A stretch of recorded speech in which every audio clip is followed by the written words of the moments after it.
So in this video, we're going to be chatting about a quick and easy activity that you can do to support your child's language skills, which is barrier games. So barrier games, as you can tell from their name, is a game that involves putting a physical barrier between two players. So the most classic example of this is the game Battleships, in which we have a barrier between players and they're trying to work out what the others looks like and kind of map that image themselves. So that's kind of the best reference that we have for that. So yeah, putting a physical barrier, it could be having your backs to each other, or it could be trying to find something around the house that you can use to divide your view. And then the games require the players to listen really carefully to the other person and follow the directions to complete a picture or an activity.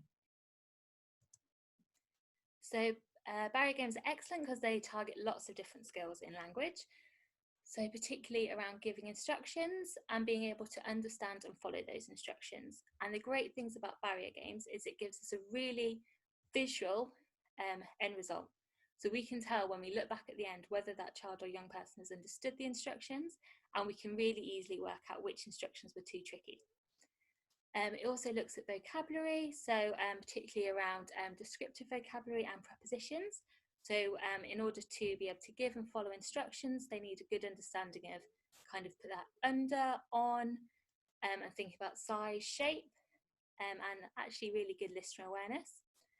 And things like asking for clarification. So it's really important with our young people that they can ask for help, and being able to express when they've not understood an instruction is really important.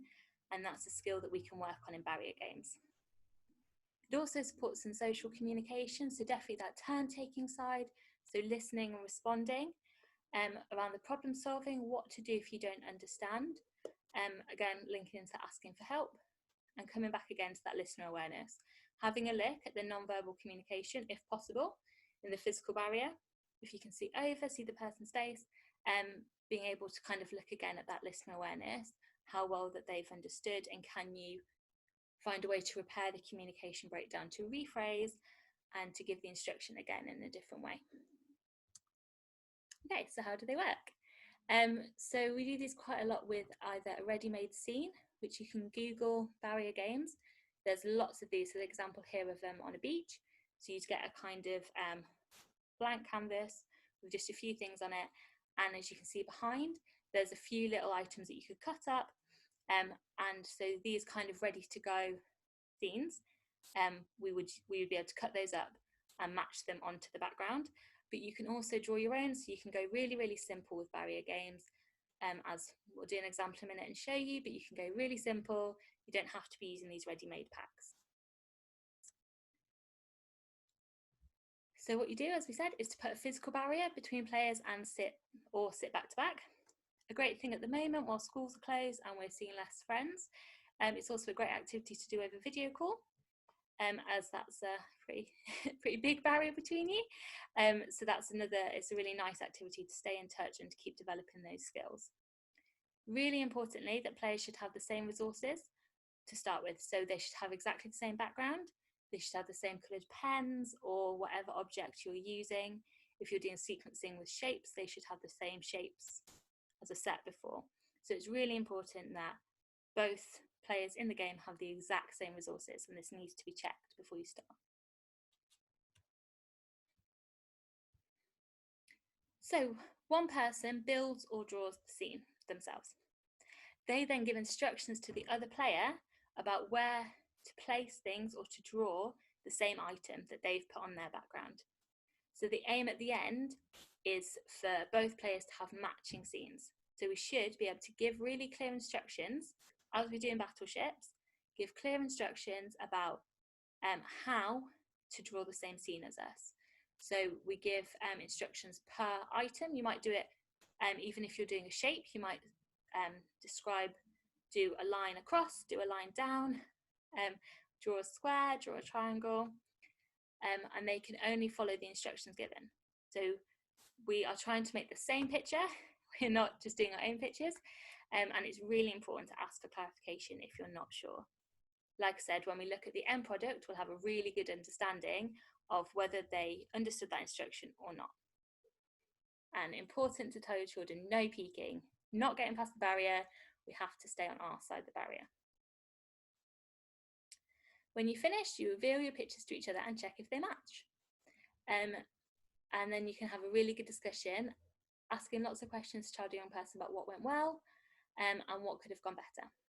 And then thinking about maybe you could do another barrier game again and have a think about putting those things into practice. So what was tricky was that I see that you drew this because you didn't understand. What could you say next time to help you to understand? Right, so now we're going to have a go at doing an example for you over video call. So I've asked my lovely friend Amy to join me, who hopefully is going to come on screen now. Hi. So we both have a blank scene. As you can see, we've drawn a line nearly in the middle, and in the top right hand corner we've both got a sun. Okay, so I have a blue pen, a red pen, and a black pen. Black. Okay, so Amy, on the left hand side, the opposite side to the sun, I want you to draw a black square. Okay.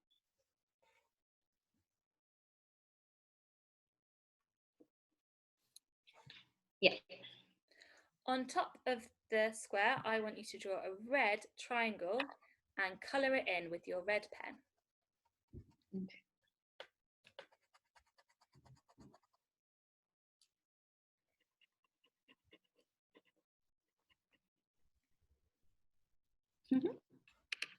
I want you to draw a blue chimney on the right hand side of your roof. Could you say that again, Sarah? A blue chimney, so a blue rectangle to be the chimney on the right hand side of your roof. Okay, thanks.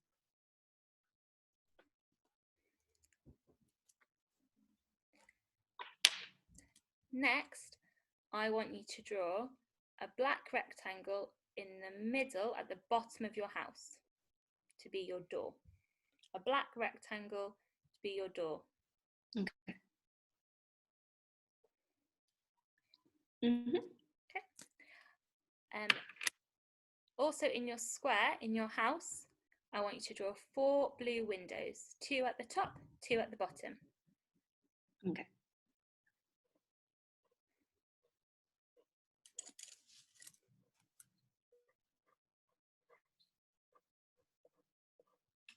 Yeah. Under your sun, I want you to draw a blue tree.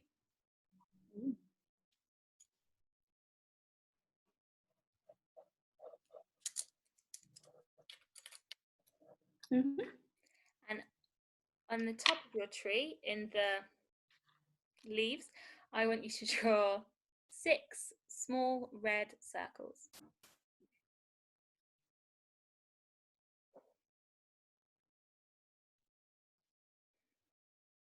Yeah. Okay, should we see if we got the same thing? Yeah. I hope so. Okay. Oh, so that's quite good. So we've both got a blue tree with 6 red circles. We've both got a black house with 4 blue windows, a black door, a red roof, and a blue chimney. Yeah. Perfect. Ooh, well done. So that is how you can have a go at doing barrier games over video. Okay, should we finish there? Yeah. Okay, thank you. Bye. Thanks. Bye.